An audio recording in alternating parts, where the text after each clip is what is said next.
জঙ্গি হানায় মর্মান্তিক মৃত্যু হয় ২৬ পর্যটকের। তারই প্রতিবাদের জবাব দেয় ভারত। অপারেশন সিঁদুর দিয়ে প্রত্যাঘাত করে ভারত। জয় জয়কার হয় সরকারের।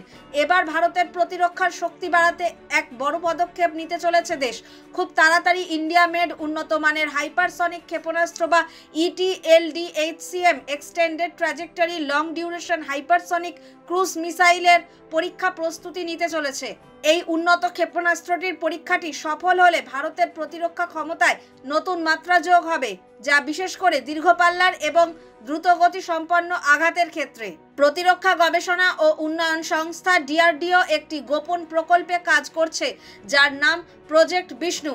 এই প্রকল্পের মূল লক্ষ্য হলো এমন একটি অত্যাধুনিক ক্ষেপণাস্ত্র তৈরি করা যা এশিয়ার সামরিক ভারসাম্যে বড় পরিবর্তন আনতে সক্ষম হবে। উল্লেখযোগ্য বিষয় হলো এই ক্ষেপণাস্ত্রটি সম্পূর্ণভাবে দেশীয় প্রযুক্তির সাহায্যে তৈরি। এই ক্ষেপণাস্ত্রটি ঘন্টায় প্রায় 11,000 কিলোমিটার গতিবেগে ছুটতে পারে, যা ম্যাক 8 গতির সমান। এই অত্যাধুনিক হাইপারসনিক ক্রুজ ক্ষেপণাস্ত্র শত্রুপক্ষের গভীরে ঢুকে অত্যন্ত দ্রুত ও বিধ্বংসী হামলা চালাতে পারবে।